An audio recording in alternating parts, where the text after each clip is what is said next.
नमस्कार दोस्तों, आज के इस वीडियो में हम लोग देखेंगे 2025 का मैट्रिक एग्ज़ाम जो जैक बोर्ड से लिया जाएगा, उसमें से विज्ञान का चैप्टर अनुवांशिकता एवं जैव विकास में से इम्पोर्टेंट प्रश्न जो इसका आने की संभावना ज़्यादा है, उन सभी प्रश्नों को हम लोग देखेंगे। इसमें कुल 17 प्रश्न सेलेक्ट किए गए हैं। उसमें से है MCQ 6 है, वेरी शॉर्ट आंसर 5 क्वेश्चन है, शॉर्ट आंसर 4 है और लॉन्ग आंसर 2 है। बारी बारी से सारे क्वेश्चनों को हम लोग देखते हैं। पहला क्वेश्चन है, मेंडल के एक प्रयोग में लंबे मटर के पौधे जिनके बैंगनी पुष्प थे का संकरण बौने पौधे जिनके सफ़ेद पुष्प थे से कराया गया। इनकी संतति के सभी पौधों में पुष्प बैंगनी रंग के थे, परंतु उनमें से लगभग आधे बौने थे। इससे कहा जा सकता है कि लंबे जनक पौधों की आनुवांशिक रचना निम्न थी। इसका आंसर हो जाएगा ऑप्शन सी के बड़ा टी, छोटा टी और बड़ा डब्लू और छोटा डब्लू, टी डब्लू डब्लू। अगला प्रश्न है, समजात अंगों का उदाहरण है।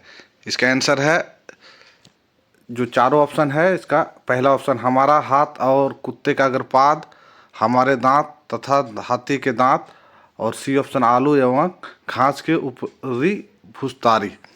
ये उपरोक्त सभी आंसर होगा इसका ऑप्शन डी। अगला प्रश्न, गुणसूत्र पाए जाते हैं। इसका आंसर हो जाएगा ऑप्शन सी केंद्रक में। अगला प्रश्न, विविधता के संदर्भ में निम्नलिखित में से कौन सा कथन सही नहीं है। इसका आंसर हो जाएगा ऑप्शन बी, किसी स्पीशीज की सभी विविधताओं के बने रहने की संभावना समान होती है। अगला प्रश्न, मेंडल ने अपने प्रयोग के लिए किस पौधे को चुना। इसका ऑप्शन है आंसर है ऑप्शन ए, साधारण मटर। सब्जी के एक टोकरी में गाजर, आलू, मूली और टमाटर रखें। बताइए कि इनमें से कौन सी सब्जियां सही समजात संरचनाओं का प्रतिनिधित्व करती है। और आंसर होगा ऑप्शन डी, मूली और गाजर। जीव विज्ञान की वह शाखा जिसके अंतर्गत विभिन्नता तथा अनुवांशिकता का अध्ययन किया जाता है। इसका आंसर हो जाएगा अनुवांशिकी। ये वेरी शॉर्ट आंसर टाइप में है। अगला प्रश्न है, प्राकृतिक चयन का सिद्धांत किसने दिया। आंसर हो जाएगा डार्विन। किन उत्तक में उत्पन्न परिवर्तन वंशानुगत नहीं होते हैं। उत्तर है काई उत्तक। अगला प्रश्न, डीएनए का पूर्ण रूप लिखिए। डीऑक्सी राइबो न्यूक्लिक अम्ल।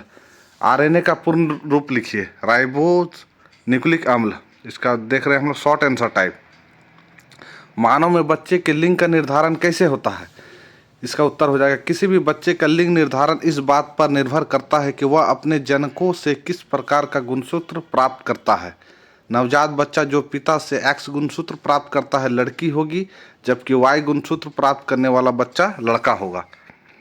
अगला प्रश्न, विकासशील संबंध स्थापित करने में जीवाश्म का क्या महत्व है। इसका उत्तर है, जीवाश्म द्वारा हम जान पाते हैं कि अंगों की रचना केवल वर्तमान स्पीशीज पर ही आधारित नहीं है, बल्कि उन स्पीशीज पर भी आधारित है जो जीवित नहीं है परंतु कभी अस्तित्व में थे। खुदाई में मिले जीवाश्म की गहराई तथा फॉसिल डेटिंग के आधार पर हम जान सकते हैं कि इन जीवों का अस्तित्व कब था। अगला प्रश्न है, वे कौन से कारक हैं जो नई स्पीशीज के उद्भव में सहायक हैं। इसका उत्तर हो जाएगा जीन प्रवाह, प्राकृतिक चयन, विभिन्नतापे, भौगोलिक पृथक्करण, अनुवांशिक विचलन। अगला प्रश्न, मेंडल द्वारा मटर के पौधे का चयन क्यों किया। बहुत इंपॉर्टेंट प्रश्न है। इसका उत्तर हो जाएगा, मेंडल ने मटर के पौधे का चयन निम्नलिखित कारण से किया। मटर के पौधे में विकल्पी लक्षण स्थूल रूप से दिखाई देते हैं। जीवन काल छोटा होता है, सामान्यतः स्वपरागन होता है, परंतु कृत्रिम तरीके से परपरागन भी कराया जा सकता है। एक ही पीढ़ी में अनेक बीज बनाता है। लॉन्ग आंसर टाइप है। पहला क्वेश्चन है इसका, अलैंगिक जनन की अपेक्षा लैंगिक जनन द्वारा उत्पन्न विभिन्नताएं अधिक अस्थायी होती है। व्याख्या कीजिए।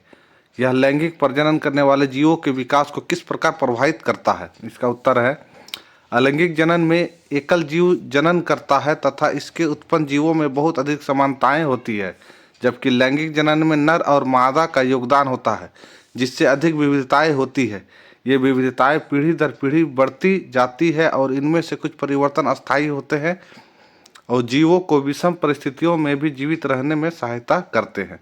इस प्रकार लैंगिक जनन करने वाले जीवों में विविधता उन्हें विभिन्न परिस्थितियों में रहने के अनुकूल बनाती है, जिससे इन जीवों में विकास क्रम अलैंगिक जीवों की अपेक्षा बेहतर होता है। अगला प्रश्न और लास्ट प्रश्न है, उपार्जित लक्षण क्या है? इसका उत्तर, वे लक्षण जिसे जीव अपने जीवन काल में अर्जित करता है उपार्जित लक्षण कहलाता है। ये लक्षण जीवों द्वारा अपने जीवन में प्राप्त किए जाते हैं। ये जीवन कोशिकाओं के डीएनए में कोई अंतर नहीं लाते। ये अगली पीढ़ी को वंशानुगत हस्तांतरित नहीं होते हैं। थैंक यू दोस्तों।